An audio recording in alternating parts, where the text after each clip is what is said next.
चाहे ब्रह्मा कहो चाहे विष्णु कहो महादेवा, ओम नमो भगवते वासुदेवा, ओम नमो भगवते वासुदेवा।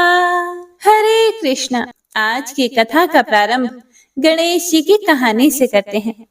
एक समय की बात है, गणेश जी ने मनुष्यों की परीक्षा लेने के लिए अपना रूप बदलकर एक छोटे से बच्चे का रूप धारण किया और पृथ्वी पर घूमने लगे और हाथ में एक चम्मच में दूध लिया और दूसरे हाथ में चुटकी भर चावल ले लिए और गली गली घूमकर आवाजें लगाने लगे कि कोई मुझे खीर बना दो, कोई मेरे लिए खीर बना दो, दूध और चावल तो मेरे पास है, कोई है जो मुझे खीर बना सकता है। तो उस बालक की इस तरह की बातें सुनकर सभी लोग हंसने लगे और कहने लगे, भला इतने से दूध और इतने से चावल से ही कभी खीर बनती है क्या? पर गणेश जी इसी तरह से आवाजें लगाते रहे। एक गांव के बाद दूसरे गांव में, दूसरे गांव के बाद तीसरे गांव में इसी तरह चक्कर लगाते पुकारते घूमते रहे। कोई भी खीर बनाने के लिए तैयार नहीं हुआ। सुबह से लेकर शाम हो गई, गणेश जी वैसे ही आवाजें लगा रहे थे। तब शाम के समय एक बुढ़िया माई अपनी झोंपड़ी के बाहर बैठी हुई थी। तब गणेश जी वहां से पुकारते हुए निकले कि कोई मेरे लिए खीर बना दो, कोई मेरे लिए खीर बना दो। तब बुढ़िया माई बड़े कोमल हृदय वाली थी और वह सोचने लगी कि बच्चा है, बना देती हूँ, जितनी बनेगी उतनी ठीक है। तो वह कहने लगी कि लाओ बेटा, मैं तुम्हारे लिए खीर बना देती हूँ। तब गणेश जी ने उसे चावल और चम्मच वाला दूध दे दिया। तो बुढ़िया माई उसे लेकर अंदर चली गई। तब गणेश जी भगवान कहते हैं कि अम्मा, खीर बनाने के लिए बड़ा सा बर्तन लेकर आना। तब अम्मा कहने लगी कि हे पुत्र, मेरे पास तो ऐसा कोई बड़ा बर्तन नहीं है। तब गणेश जी कहने लगे कि हे माई, अंदर जाकर देखो तो सही। तब बूढ़ी अम्मा ने जैसे ही अंदर देखा तो एक बड़ी सी कढ़ाई पड़ी हुई थी। तब बुढ़िया माई को पता चल गया कि यह कोई साधारण बालक नहीं है। तब माई ने चूल्हे पर उस कढ़ाई को चढ़ाया और जैसे ही बुढ़िया माई ने वह दूध और चावल कढ़ाई के अंदर डाले तो उसमें उफान आ गया और कढ़ाई लबालब भर गई। जैसे जैसे खीर तैयार हो रही थी तो उसके अंदर से केसर की बहुत ही अच्छी खुशबू भी आ रही थी। तो खीर बनते ही गणेश जी भगवान ने माई से कहा, हे माई, मैं स्नान करके आता हूँ, आप ऐसा करो कि पूरे नगर वासियों को न्योता दे दो ताकि वह भी खीर खाने के लिए आ जाएं। तब बूढ़ी माई ने वैसा ही किया और वह गांव वालों को न्योता देने के लिए चली गई। गणेश जी स्नान करने गए और बुढ़िया माई सभी को न्योता देने गई। उसी समय बुढ़िया माई का बेटा और बहू खेत से आए थे। तब बहू सोचने लगी कि माँ जी तो पूरे नगर को न्योता देने चली गई, तो मेरे लिए तो खीर बचेगी नहीं। तो उसने जल्दी से एक थाली ली और उसके अंदर खीर डालकर रसोई में किवाड़ के पीछे बैठ गई और कहने लगी, ले गणेशिया, भोग लगा ले। और उसने उसके बाद खीर खा ली। उस थाली को चक्की के नीचे छुपा दिया और बुढ़िया माई न्योता देकर आई। तब गांव वाले सोचने लगे कि कल तक तो बुढ़िया माई के पास कुछ भी नहीं था और आज इतना धन हो गया कि यह हमें खीर खिलाएगी। तो सारे मिलकर बुढ़िया माई के घर की ओर चल पड़े कि चलो देखते हैं आज बुढ़िया माई हमें क्या खिलाने वाली है। तो जैसे ही उसकी झोंपड़ी के पास गए तो खीर की बहुत ही अच्छी खुशबू आ रही थी। इतने में गणेश जी महाराज भी आ गए। तो बुढ़िया माई कहने लगी कि गणेशिया, आ, भोग लगा ले, गांव वाले आ गए हैं, उन्हें खीर परोसनी है। तब गणेश जी ने कहा कि माई, मैंने तो भोग लगा लिया है, तब माई कहने लगी कि तुमने भोग कब लगाया? अभी तो तुम बाहर से आ रहे हो। तो वह कहने लगा कि माई, मुझे तो तुम्हारी बहू ने भोग लगा दिया है। अगर विश्वास नहीं होता तो चक्की के नीचे देख लो, थाली पड़ी है, उसके अंदर 2 चावल भी चिपके हैं। तब बूढ़ी माई ने चक्की के नीचे जाकर देखा तो सच में ही थाली पड़ी हुई थी और उसमें 2 चावल भी चिपके हुए थे। तो वह समझ गई कि गणेश जी भगवान सच कह रहे हैं। तब फिर बुढ़िया माई ने सारे गांव वालों को खीर परोसी। सारे गांव वाले खूब तारीफ करके खीर खा रहे थे, फिर भी वह खीर खत्म होने का नाम नहीं ले रही थी। तब बुढ़िया माई ने गणेश जी से कहा कि हे गणेशिया, अब मैं इस खीर का क्या करूं? यह तो कढ़ाई वैसी की वैसी ही भरी पड़ी है। तब गणेश भगवान ने कहा कि हे माई, सुबह न्योता और दे आना, एक बार सारे नगरवासियों को खीर खिला देना। तब बुढ़िया माई ने सुबह फिर से उन्हें बुलाया, फिर से खीर खत्म होने का नाम ही नहीं ले रही थी। तो इस खीर का समाचार राजा के कानों में भी पड़ गया। तब राजा ने अपने सैनिकों को भेजकर कहा कि जाओ, उस बुढ़िया के पास से उस खीर की कढ़ाई को यहाँ लेकर आओ।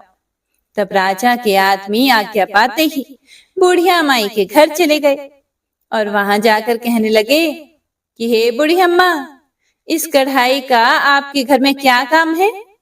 यह कढ़ाई तो राजमहल में शोभा देती है। तो यह कहकर वह कढ़ाई वहां से उठाकर राजमहल में ले आए। जैसे ही महल में कढ़ाई लेकर आए और वह कढ़ाई महल के अंदर रखी तो कढ़ाई के अंदर कीड़े मकोड़े बिलबिलाने लगे और उससे बुरी तरह से बदबू आने लगी। यह देखकर राजा को बड़ी हैरानी हुई। उन्होंने बुढ़िया माई को बुलाया और कहा, हे बुढ़िया माई, यह सब क्या है? यह ले जा अपनी कढ़ाई, पता नहीं क्या जादू टोना करती है। तुम्हारे घर में तो खुशबू आ रही थी और यहाँ लाते ही इस खीर में कीड़े मकोड़े पैदा हो गए हैं और कितनी बदबू आ रही है। तब वह बुढ़िया माई कहने लगी कि हे महाराज, आप देते तो पहले ही दे देते, यह तो मुझे गणेश जी भगवान ने दी है। ऐसा कहकर वह उस कढ़ाई को वहां से अपनी झोंपड़ी पर ले आई और गणेश जी भगवान को याद करके कहने लगी कि हे गणेश जी भगवान, अब इस कढ़ाई का मैं क्या करूं? तब गणेश जी भगवान वहां पर प्रकट होकर बोले कि हे माई, इस कढ़ाई को तुम घर के एक कोने में गाड़ दो और सुबह उठकर देख लेना। ऐसा कहकर वह गणेश जी भगवान अंतर ध्यान हो गए। तब बुढ़िया माई ने जैसा गणेश भगवान ने कहा था वैसा ही किया। तब सुबह जब बूढ़ी माई की आंख खुली तो देखा झोंपड़ी की जगह सुंदर महल खड़ा हुआ था और जिस जगह उन्होंने कढ़ाई दबा रखी थी उस जगह को जब खोद कर देखा तो उस जगह पर सोने की मोहरों से भरे हुए 2 घड़े निकले। यह देखकर बुढ़िया माई और उसका बेटा बहू बड़े खुश हुए और तीनों ने गणेश भगवान का जयकारा लगाया और उसी दिन से बुढ़िया माई और उसका बेटा बहू तीनों ही प्रतिदिन गणेश जी भगवान की पूजा करने लगे। हे गणेश जी भगवान, जैसा आपने बुढ़िया माई को दिया वैसा सबको देना। कहानी को सुनने वाले, सुनाने वाले और हुंकारा भरने वाले सभी की झोलियां भरना, सभी की मनोकामनाओं को पूर्ण करना।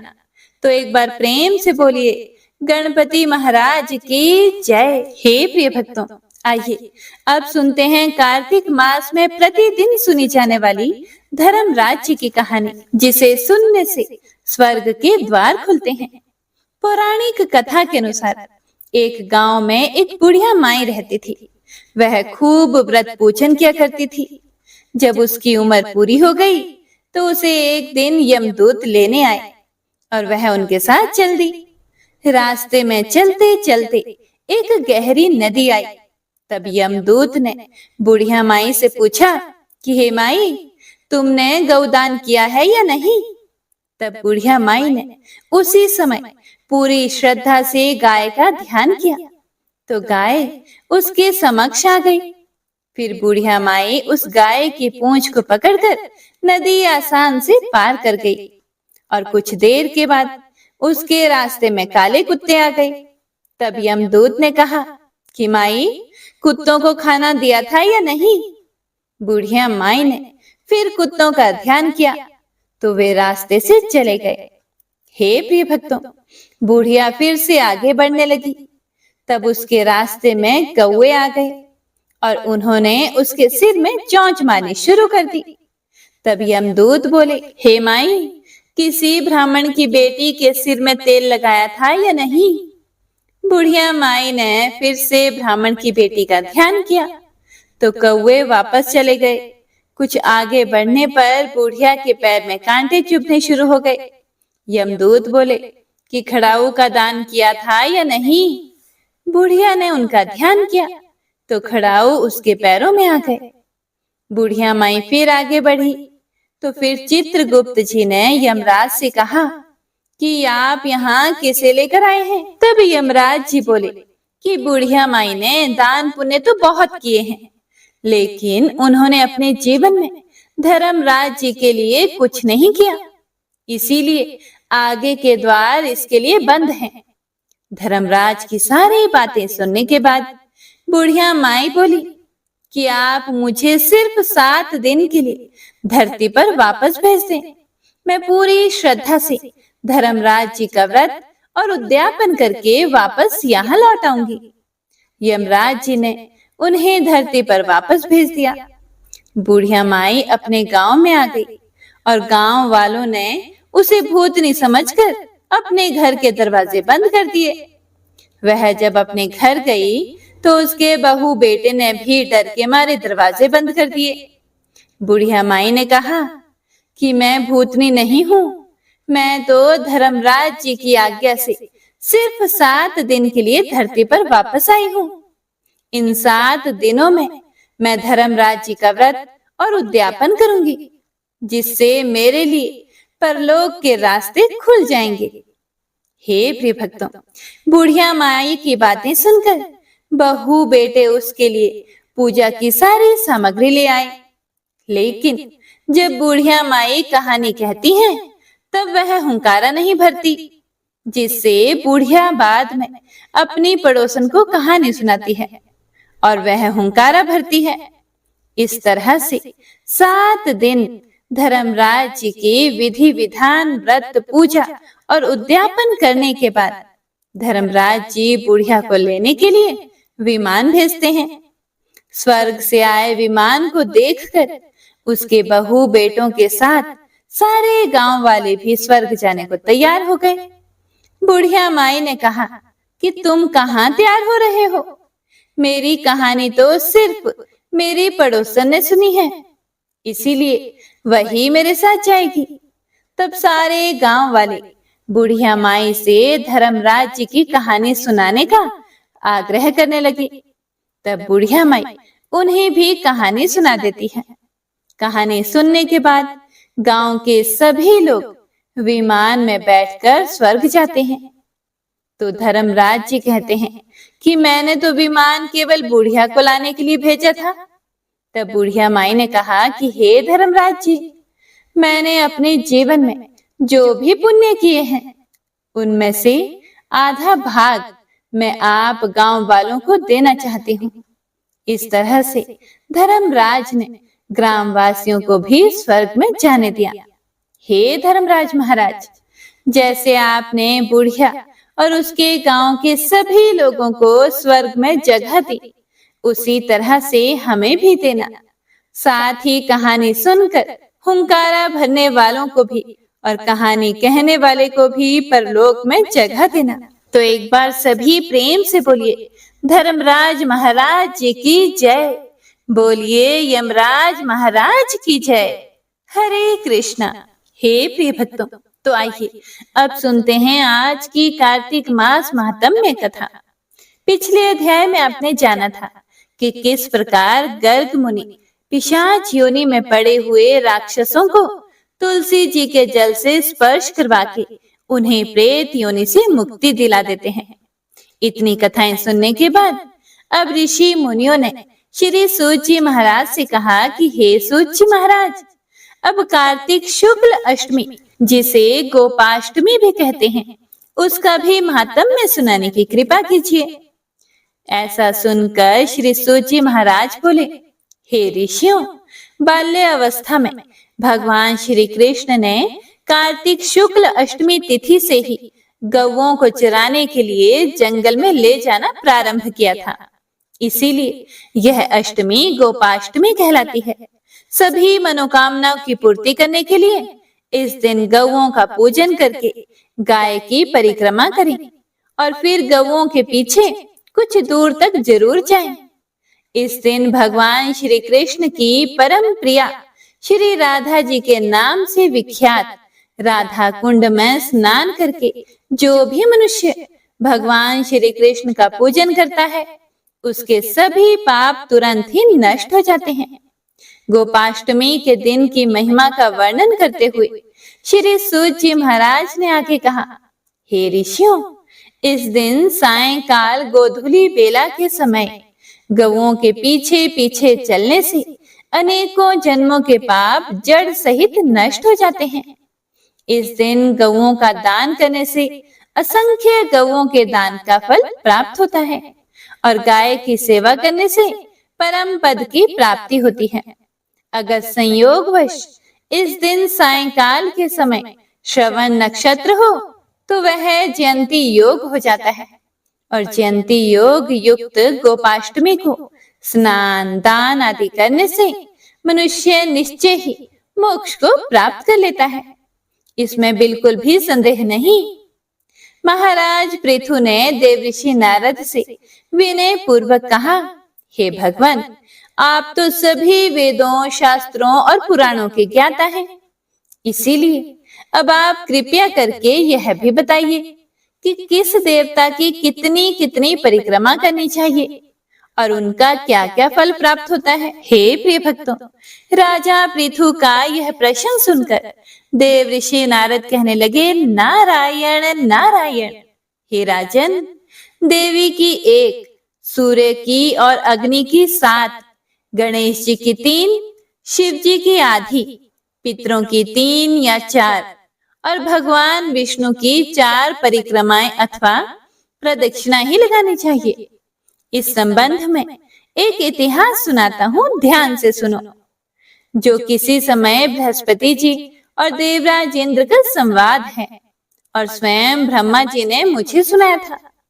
देव ऋषि नारद ने कहा, वैवस्वत मनवंतर में एक बार देवराज इंद्र सहित सभी देवता देव गुरु बृहस्पति जी के पास गए और उनसे पूछा कि हे गुरुदेव, ब्रह्म काल से पहले यह सृष्टि कैसी थी, इंद्र आदि देवगण कैसे थे और उनका क्या क्या कर्म था। यह सुनकर बृहस्पति जी कहने लगे, हे देवताओं, उस समय की बात तो हम भी नहीं जानते, क्योंकि उस काल को बीते अब तक 6 मनवंतर हो चुके हैं। लेकिन आपकी ही नगरी में सुधर्मा रहता है, वह सब कुछ बता सकता है।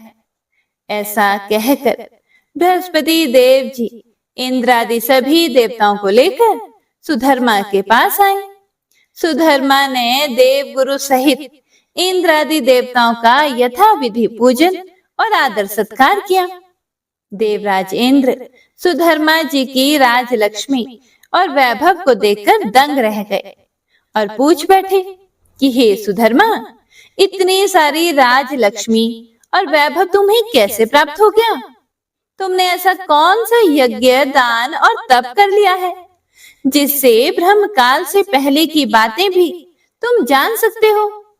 यह जानने की हमारी इच्छा है, कृपया यह सब बताने की कृपा करें।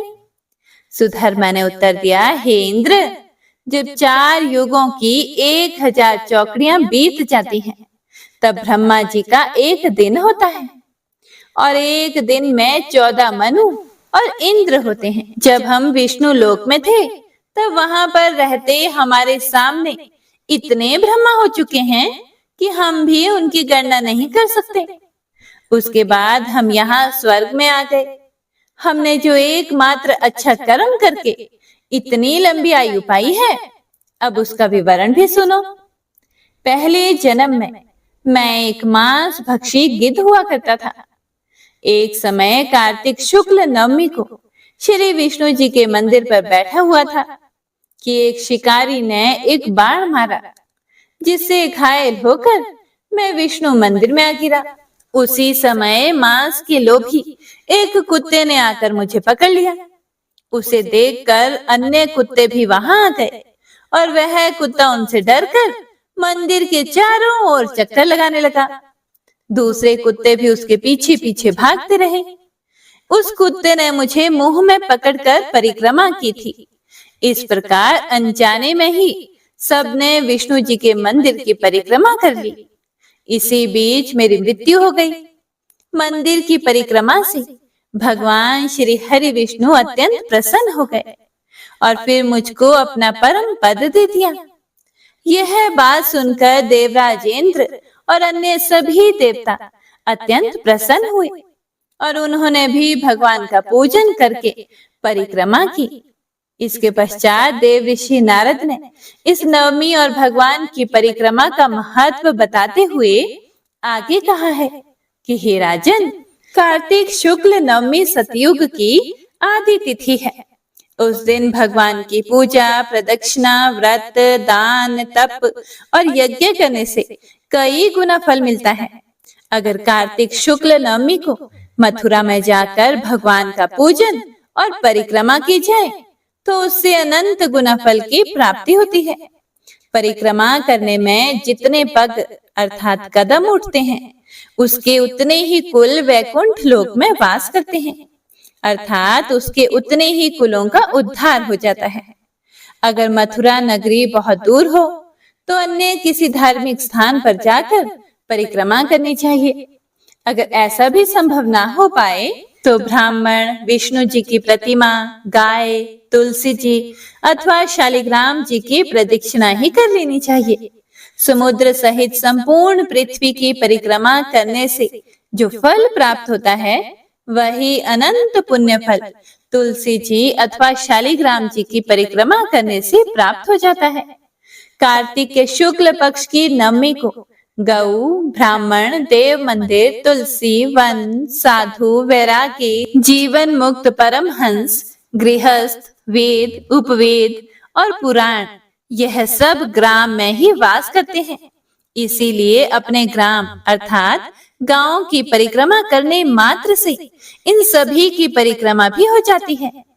ग्राम की परिक्रमा करने के लिए प्रातः काल ब्रह्म मुहूर्त में उठकर शौच, स्नान आदि नित्य कर्म से निवृत्त होकर कमंडल हाथ में लेकर ओम नमो भगवते वासुदेवाय इस मंत्र का जाप करता हुआ सूर्य उदय होने से पहले ही परिक्रमा प्रारंभ कर देनी चाहिए।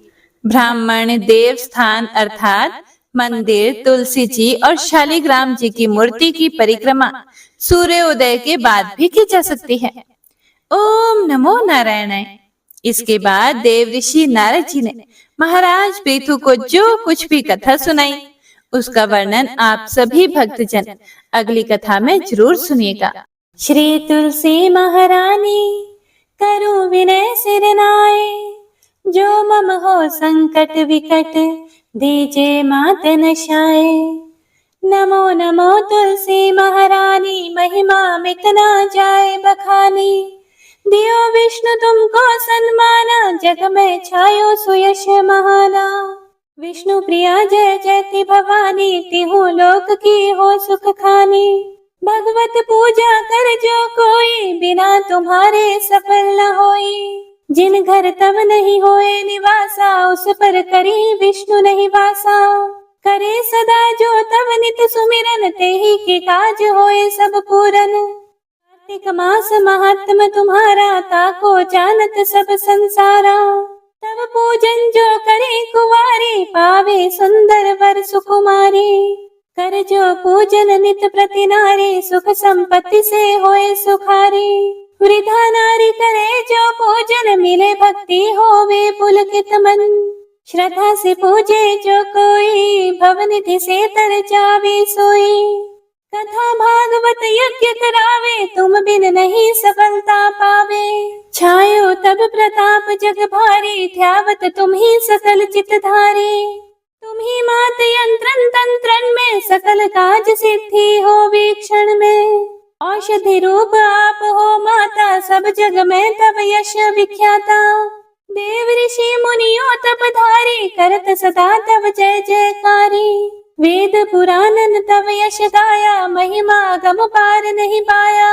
नमो नमो जय जय सुख कारणी, नमो नमो जय दुख निवारणी। नमो नमो सुख संपत्ति देनी, नमो नमो अघ काटन छेनी। नमो नमो भक्तन दुख हरणी, नमो नमो दुष्टन मद छेनी। नमो नमो भव पार उतारणी, नमो नमो परलोक सुधारणी। नमो नमो निज भक्त उबारणी, नमो नमो जन काज संवारणी। नमो नमो जय कुमति नशावनी, नमो नमो सुख उपजावनी। जयति जयति जय तुलसी माई, ध्याऊं तुमको शेष नवाई। निज जन जानी मोहि अपनाओ, बिगड़े कारज आप बनाओ। करो विनय मैं मात तुम्हारी, पूर्ण आशा करहूँ हमारी। शरण चरण कर जोरी मनाऊं, निश दिन तेरे ही गुण गाऊं। कहूँ मात यह अब मोह पर दाया, निर्मल होए सकल मम काया। मंगू मात यह वर दीजे, सकल मनोरथ पूर्ण कीजे। जनो नहीं कुछ नेमाचारा, क्षमहु मात अपराध हमारा। 12 मास करे जो पूजा, तासम जग में और न दूजा। प्रथम ही गंगा जल मंगवावे, फिर सुंदर स्नान करावे। चंदन अक्षत पुष्प चढ़ावे, धूप दीप नैवेद्य लगावे। करे आचमन गंगा जल से, ध्यान करे हृदय निर्मल से। पाठ करे फिर 40 की, स्तुति करे मात तुलसा की।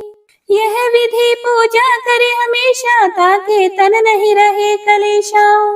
करे मास कार्तिक का साधन, सोवे नित्य पवित्र सिद्ध हुए जाहि। है ये कथा महा सुखदाई, पढ़े सुने सो भव तर जाए। तुलसी मैया तुम कल्याणी, तुम्हारी महिमा सब जग जानी। भावना तुझे मनित नित ध्यावे, गागा कर मां तुझे रिझावे। यह श्री तुलसी 40 पाठ करे जो कोई, गोविंद सो फल पावहि, जो मन इच्छा होए। जय मां तुलसा। हे प्रिय भक्तों, तो आज की यह कथा यहीं पर समाप्त होती है। उम्मीद करती हूँ आपको कथा बहुत अच्छी लगी होगी और आपने पूरे मन लगाकर पूरी सुनी होगी। अगर आपको कथा पसंद आई हो तो लाइक करके कमेंट बॉक्स में जयकारा जरूर लगाइएगा। तो मिलते हैं अगली कथा के साथ, तब तक के लिए हरे कृष्णा।